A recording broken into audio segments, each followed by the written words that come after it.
Hi, everyone. Thank you so much for joining us for another edition of Adam Interviews, where we are talking with folks in our area doing exceptional work. And today I have the great pleasure of introducing to you Dr. Craig Cypher. He's a sports psychologist with UR Medicine.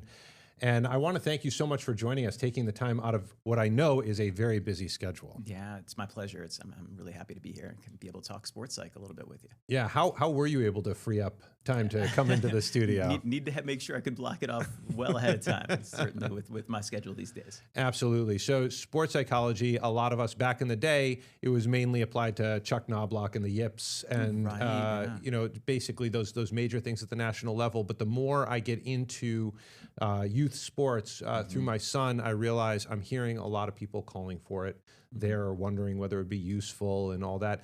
Why don't we talk about the population that you generally work with, and then I'll kind of pinpoint different groups and ask questions about that. Sure. Yeah. So in my work, it's really a wide range. You know, I think, you know, through my position at, you know, UR Medicine Fitness Science, our goal is to kind of have a comprehensive athlete development program, but for anybody. It's completely democratic. So we have an amazing facility out at Marketplace. And so we do combined strength and conditioning, nutrition, mindset work all the way through. And so I see everything from, you know, middle school to high school students to college athletes to young professionals and even, you know, engaged, you know, masters athletes who are ready to kind of get after it and go do the 100-mile cycle in Moab, Utah. So it's really a wide range in terms of the work that I do. How did you get into, this is obviously a niche part of psychology. How did you find yourself in this groove? Yeah, I think, you know, what was really interesting is as I was going through my graduate work, kind of discovered sports psychology and got connected to a program in Chicago that was called the National Football Foundation's Play It Smart program. So they were working with high school athletes in football and kind of helping to do life skill development through sport. And so I got exposed through that program, got connected to an amazing mentor who was at University of Illinois Chicago. So I ended up working with athletes at University of Illinois Chicago, kind of small Division I school. She also worked with U.S. Olympic track and field, just some gymnastics, got exposed to those programs. So really just like, you know, fell in love with the ability to be able to kind of take all these things that we learn in psychology and apply them to, you know, not just managing mental health, but even like enhancing mental performance, which is really exciting. That is very exciting. And I think I'm going to, I told Dr. Cypher this when we started. I kind of want to home in on youth sports because you know, look, I'm sorry, the adults, they can kind of handle themselves. They can call you guys up, but you know, I'm being facetious here, but I think a lot of parents like myself, you know, I have a teenage son. We find ourselves at a crossroads because we have our late 80s, late 70s, early 80s selves who is like, you know, just pick yourself up and keep going. Right. While they're also trying to recognize new challenges that are out there, whether it's social media or whatnot, and also the enlargement and development of youth sports where things are perhaps more competitive and there are more expectations early on, 7, 8 years old. Right. And so, you know, here I am trying to say, do I apply the 80s method, or do I try to have some blend? And then when is it right to get a sports psychologist in the mix? When has it reached a level where it's beyond something that, you know, I as a parent or a coach can control? So that's a huge plate that I'm giving you, but I want you to fill it a little for us. Yeah, absolutely. You know, in terms of, you know, where to start, I mean, I think certainly youth sports have become big business. It's really this high intensity, high effort, those kind of things. And the old days that we kind of know of, like, you have a season and that's your fall season. You play that sport for a season and it ends, and then you go on to the next season, and you couldn't possibly be involved in, you know, sports like baseball 12 months a year. But now that's changed. And so it brings both, you know, a lot of positives, but can be, you know, a lot of negatives, both, you know, kind of physically and mentally for young athletes. Absolutely, especially when you have, you know, 7, 8-year-olds. It's hard because, you know, the logic that you might try to offer to someone in their teens might not apply to them. So are you seeing, let me say this, are you seeing kids come in at 7, 8 years old? Yeah, I mean, I think mostly my work is kind of 12 and up.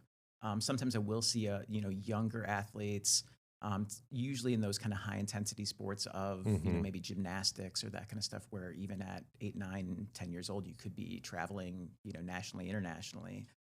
But for the most part, it's mostly that middle school. And I think that's where the intensity starts to kind of ramp up, right? When you're getting into that kind of 10U, 11U, 12U, you know, experience.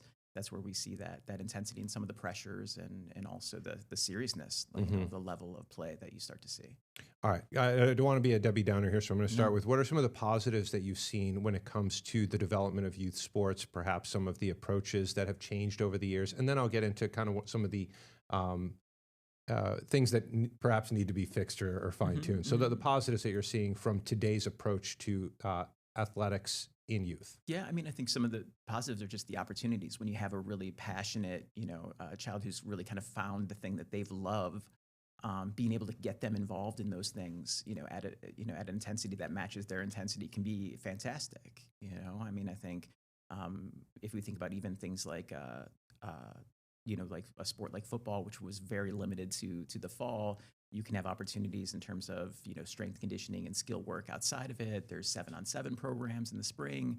There's all these opportunities if you're really passionate about that one thing to really dive into it, and that's really exciting. For kids, for families to kind of when your son or daughter finds that thing that they love and you can really immerse them in it, like that's really exciting. It's really positive. I think that's a great point. If there's someone that wants, let's say they say, I want to do one sport, I'm dedicated, their opportunity is there when Absolutely, it might not have been prior. Mm-hmm.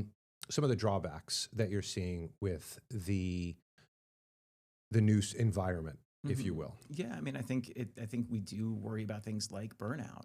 I'm seeing sometimes athletes at 16, 17, they have opportunities to go and play in college, and they're just burnt out because they've been grinding at this since they were 10 or 11. And sometimes their bodies are worn out. Their bodies are beat up and worn out from this. And then a lot of times even mentally, like are they ready for that experience, that moment? Because it just gets more intense when you go to college, right? And, so those things are really important to consider here. So I have to imagine a lot of the patients and parents come in, and they probably have the same. My son or daughter thinks that they are terrible at the sport. They've experienced cuts, which comes with the territory. It's kind of weird that there are cuts at 10, 11 years old, but yeah. they've experienced cuts, and it's just an emotional grind to get through a game, and then the aftermath at home's terrible. What do you say? What's the opening kind of questioning or even insight that you provide at the start of these sessions? Yeah, so I think one of the things that I talk about really at the start is that understanding that mindset can be built. That I think for a lot of my athletes, they see their mindset as kind of an on-off switch. That sometimes it's on. I'm as confident as possible. Everything's working. If I'm hitting as a baseball player, the ball looks this big, right? Like all those kind of things. And then sometimes it feels like somebody turned out the lights, and I cannot buy an at bat. I cannot do nothing's working, nothing's going well. And the key is that there's skills that when those things are working that you're probably already using that we just need to capture. We need to put into routines. We need to put those things together. So what are you doing, in the hole, on deck, stepping in, calling time to reset yourself? And then there's skills that we can build, through our work together, from breathing techniques to muscle relaxation to visualization and imagery that can help you to be the best that you can be in those big moments, clutch moments, right? And especially a sport like baseball where you have nothing but time to be in your head. We need to manage, where our thoughts and where our mindset's at. This is why I brought you in. I wanted to say hi to you, but the main reason I want to talk to you is to talk about the practice. You said some of those practices kids are already employing is to habituate them. I don't know if that's the right word, but that's a great way to think about it. To make them part of your day. So give me an example of, let's say, 2 or 3 practices that kids might already be doing, but they could be doing more of, especially in the more tense moments. Absolutely. Even if you think about with breathing, right? Which, for most of us, since we were 4 or 5 years old, people have been telling us to take a deep breath when we get upset, when we need to reset ourselves. But those little kids, that breath is always way too quick, right? And the whole time we're thinking about like whatever we're upset about, right? We're in our thoughts, in our minds. And so what we really mean for them is we want them to be slow and controlled. We want them to slow that breathing down and then really be present with that breath. Notice that air coming into my nostrils, down to my lungs, down my diaphragm, all the way back out. And if we can really kind of I even say like simply, like if we can just breathe in for 5 seconds and out for 6 seconds with that count, slowing it down, that's going to help us to reset a system. So we all know breathing. We all know breathing can help us. but are we doing it in the most efficient ways to kind of help us to really, be reset, be in a little bit more of a calm, controlled mindset? Yeah, kind of drown out some of the other stuff that might be Absolutely. there. So how about with mindset where you think the other kids are judging me? I don't want the coach to think I'm a terrible player, that type of thing. What type of skills can you develop or make more repetitive that can help out with that? Absolutely. I think, with that piece, one thing I really talk about and emphasize is neutral thinking. So talking a little bit more focused on process. So if we're already in a negative space and we have somebody telling us to just be positive, just look on the bright side, that it's just going to feel fake, right? My heart, I know it's fake. In my mind, I know it's fake. So why be fake? But if we can kind of get to a place where it's just about, all right, what are the small things that are in my control, that are going to lead to success? So if I'm focused on, what coach is thinking, what the other guys are thinking, wow, this pitcher's huge, he's got a beard, even though we're at 14U. We had that over the summer. Those kind of things, those things happen. The kid was at a bald spot. Yeah, absolutely, absolutely. Yeah. So if we're thinking about all these things that are out of our control, like we're giving pieces of our focus and performance away. And if we can instead just, can I step in? Can I have my hands ready, right? Can I, be able to kind of track the ball, see where the release is going to come? Yeah. I can just kind of focus on those small things. And it doesn't have to be, I'm so awesome, I'm so great. It just needs to be, be loose in the box, right? Like, keep my eyes forward, pick up the ball, those kind of things. And none of those are like so fake positive. It's really just about neutral. Be in the moment. Absolutely. I like that. One thing, and again, I feel like I'm like reinventing the wheel here as a parent and, now coach of a kid. And some things I feel like I've done right, some things wrong, some I don't know. Like, one thing that I've picked up on, I keep saying, we have a tendency now to be like, oh, they're a good player or a bad player. You want to say that about a major league player, have at it. Right. But a 13-year-old kid, I feel weird saying that because what I'm trying to now say is like, well, they're a developing player. And who you are now is not who you can be a year from now. And, this kid who is, a shining light, who's going to the majors and, they may not in 2 years, you just don't know. And so all you can do is if let's say you're not where you want to be, is work to where you are and don't feel the judgment that's on you now is the judgment that will be applied a year from now.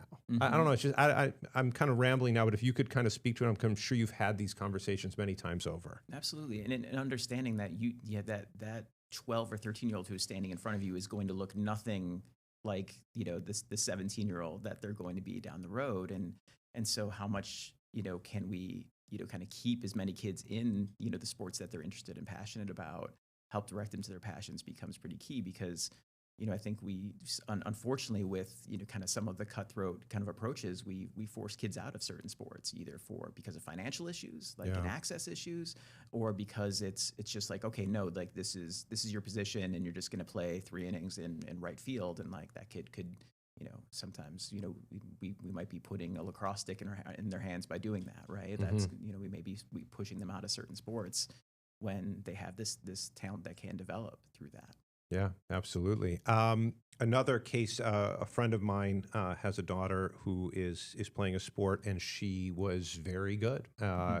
She was, and other kids started to level up. She's kind of like, now, and she's having trouble with that. It's an image thing. She was seen as one thing, and now she's, trying to adjust to a different set of expectations. What advice would you give to that parent?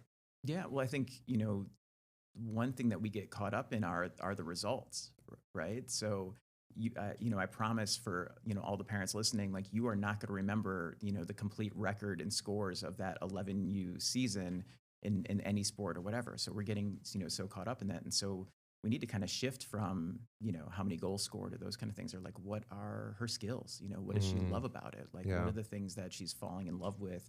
In terms of the process and the development and the camaraderie and the team connection and all those things. And we need to kind of hold on to really strong pieces of your why. Your why, yeah. And I think, I saw a really interesting video. There's Max Brown, who's now like a college football analyst, but he was one of these, like 5-star quarterbacks and just had a, kind of snake bit, kind of college career where he lost out on position battles to future NFL guys and had injuries. And he always says that, like, he's like, you should get your, really talented, young athlete in front of a sports psychologist, even if it's, 2, 3 sessions, just to kind of build that relationship, even if there's nothing. Because if you wait until everything's gone wrong, then it becomes kind of a thing, right? They're like, oh, what's wrong with me? Or is this, they think something's wrong with me, those kind of things, as opposed to, let's establish this relationship for my really talented, athlete that I have now. And then, if and when that adversity comes, they have this person who's outside the family, who's an expert, who knows what they're doing. And so I thought that was, kind of brilliant from a guy who's been through it. And he said he didn't really get into sports psychology until he was already in college, and he felt like, oh man, I could use this even when everything was going great in high school. So I think I can't believe you said it brought back a memory. One of my friends who's Catholic said that for a lot of churches, they'll actually get couples before they're married into therapy. When before you're married, everything's usually, I mean, not all the time, but usually it's just everything's great. And they're like, what do I need this for? But it gets them talking about things that they might not have addressed before, and it takes away the stigma of it. So when there's issues, it's not like, well, we're going because there's a problem. I mean, you are, but it's something that is part of the relationship. So that's a brilliant suggestion. And I think too that again, there's all this kind of stigma kind of built up, even in this day where we have professional athletes talking about their sports psychologist all the time. That stigma's still there. And I was kind of joke, like, I don't know what you thought you were going to see today with the old guy with the beard and the jacket with the patches on the sleeves and make you lay down on the couch, look at ink blots. And that's not my style. Like my approach is really more as being a mental skills coach. Like, this is my level of expertise, and you have people in strength and conditioning, you have people in terms of offensive or defensive systems or these different things that's their expertise, and that's my job. I'm a mental skills coach. And so when that barrier is kind of broken down, just like, okay, like I could go see Dr. Cypher, like he's somebody I could go see. I think that's going to be very encouraging because I'll state the obvious. I think a lot of parents worry that you get in there and there might be thoughts that are encouraged or even put into kids' heads that don't need to be there. And they worry about venturing down a road that, isn't necessary when all you want is for them to be a bit more calm during the game and think better of themselves afterwards. Absolutely. So I'm sure you've encountered that before, where the hesitancy isn't even with the kid, it's with the parent. Right. Yeah. And just not really kind of understanding that this is about skills. Like, this is about mindset being able to be built. And can we put them in a spot where they are going to, not only, have success, but also like really then bring that enjoyment, of their sport, that they can go in there and love it for the things that they love and be reconnected to that, and not the tension, the pressure, the intensity of it. At the same time, there has to be scenarios where any type of issue that they were brought in for might be related to something more serious at home. And so how do you handle something like that? Certainly, like we can have, more serious kind of mental health issues that we're dealing with. And I think that's the best part about being connected to a major medical facility. You know, I have, colleagues within, psychiatry that all the way along that we can connect with and make sure that that's a seamless connection if it's something that's more serious than kind of the sports psychology would fit. And so that's one of the best parts about being connected with URMC, where I'm located in orthopedics, but I have this direct connection to psychiatry, to the college, even so for undergrads who are interested in sports psychology, right? So that there's these seamless kind of connections within our whole organization that can help to serve families and youth the best that we can. And so you have your lane, and if you see something venturing, you can say, this is something that is outside of where I can help you. Right. So let's get you to the person that I trust that's gonna help you through this. You must battle, as most do. My wife's a dietitian. She was with URMC for many years now. She's with Food Link, and she has battled the hucksters. I mean, let's call them what they are. Absolutely. And they come out with these books, and it's filled with platitudes. And I think I just read one recently. I'm not going to name it, but I got through it. I'm like, what did you actually say? Like, I don't even know what advice was there. It was just, weird stuff. And they pretend like they know all about the Greek philosophy, and because they'll take a quote from some weird Stoic name or something, right? And I know you don't read that. You didn't read Plato's work, So how do you battle all of the fad and the empty messaging that's out there? Well, I think for me, I really emphasize, with even with colleagues, that we need to be in these spaces in terms of social media. So I'm Right. very active on Instagram. I'm very active on LinkedIn, putting that information out there and helping to understand that and kind of both demystifying some of these things and also understanding that like the work that I do is based in research, right? Like the work that I do is based in science. And so understanding that gives this edge rather than just be, your alter ego Sasha Fierce and everything is going to be okay, right? There's a lot of people who want to be in this space working. The idea of working with athletes And I'm telling you, really you're exciting outnumbered. and really Yeah. sexy, right? Like, Right. but I think really understanding that you want to ask, even if it's a mental health professional, it's like, okay, do you have specific training in sport and performance psychology? For somebody else, it's like, yeah, we have a national certification, certified mental performance consultant, and so I'm one. We have another one, Dr. Jason Rich, who's here at RIT. I was going to ask, you're not the only one in the area? I'm not the only one in the area, and then there's also kind of we're kind of developing kind of a cohort in Western New York to kind of help train folks who are interested in this area in the right way and be able to kind of provide that guidance with them so that we can have people whose work is rooted in research, whose work is rooted in science and being able to kind of do good work rather than just following whatever the latest TikTok or kind of Instagram reel is going on there. And it's a battle we're fighting, but I'm excited about it. I'm ready to step in that battle. I love that. Where can people find you, by the way? So on Instagram, I'm at Cypher Psych. And Nice. then I'm on LinkedIn as well. So. All right. Well, go, everyone out there, go ahead there. Yeah. And then, so you're not the only one. I have to imagine, given the demand that I feel anecdotally, you could probably say we probably need 50 more of you in the area. Yeah, and that's what I'm working on right now. My vision isn't necessarily to be a one of one, department of one for long. We're working to add another position that's going to be a licensed mental health counselor who has this certified mental performance consultant, and bring in another person and continuing to grow the program. Because the demand is there, like I have a wait list that I have to kind of work through and be able to, so like the demand is there, the need is there. And we want to be able to kind of bring and provide really great work, to the folks in this area. Obviously, working with a 12 or 13-year-old, could some of it come with just maturation too, where some of those practices that you say they already have, just naturally, do they start applying them in more rigorous situations where they might be applicable?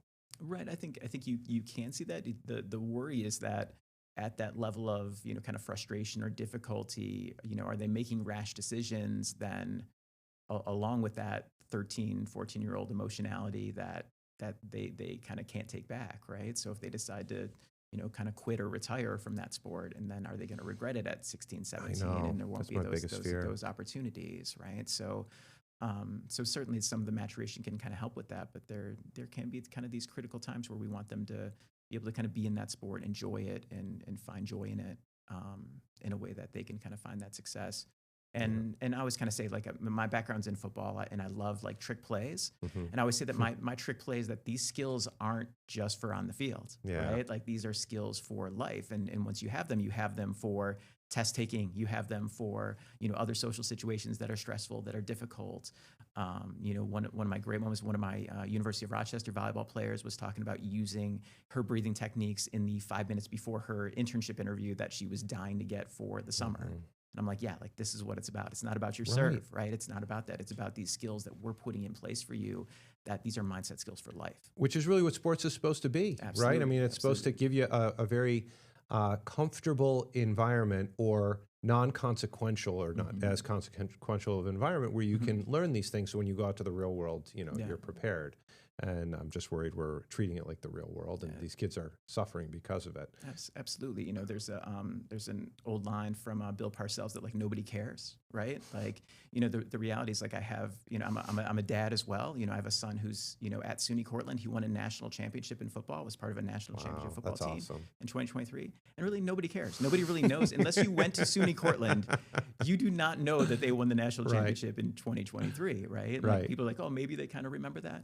But the fact is, he is in a program where he loves his coaches. He loves his teammates. There you go. He has learned the value of hard work. He had to grind out as a freshman and sophomore, who got no time and wasn't even dressed at times.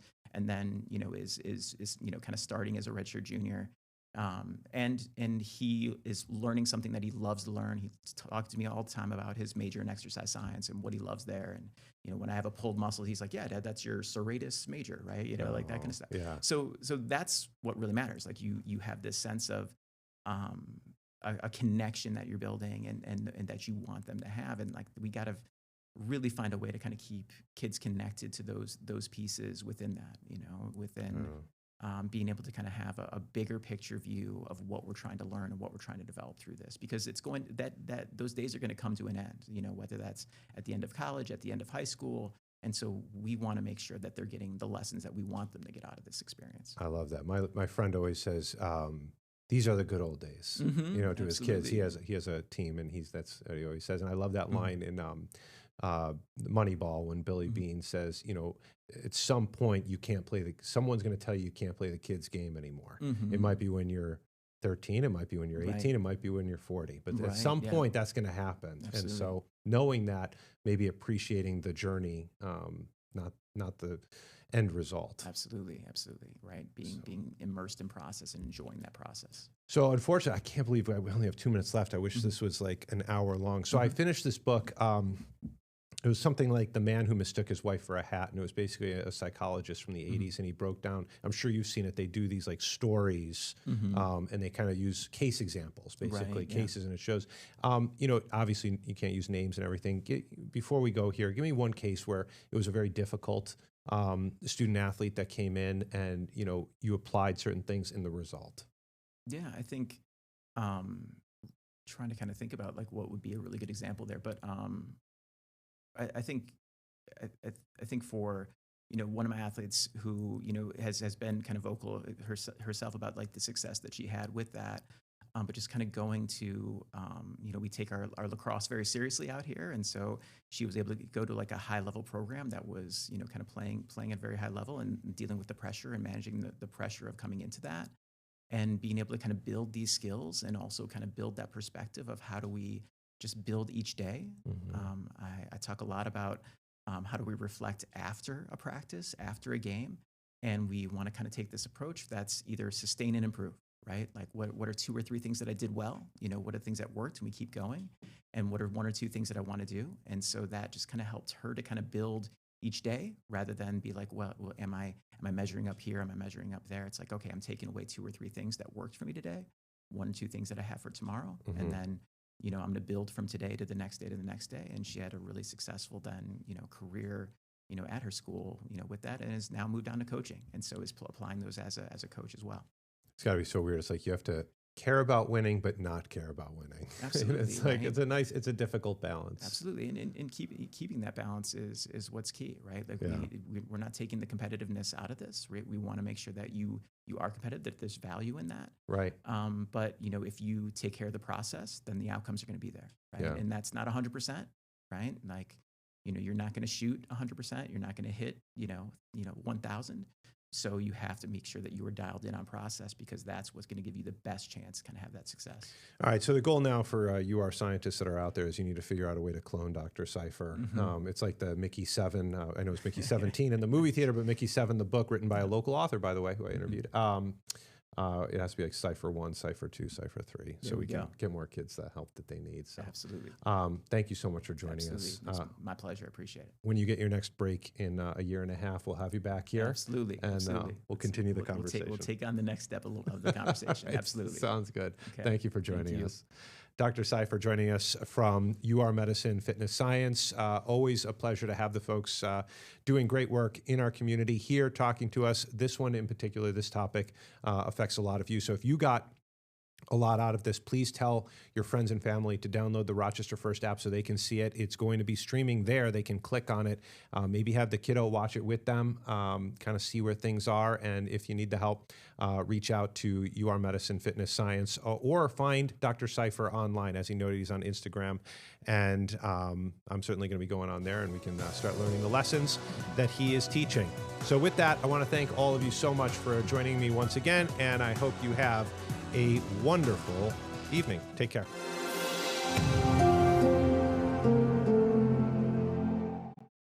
Get the Rochester First streaming app today for everything you love from News 8 On Demand, plus exclusive shows you won't see anywhere else. Search ROC and download for free on Roku, Amazon Fire, and Apple TV.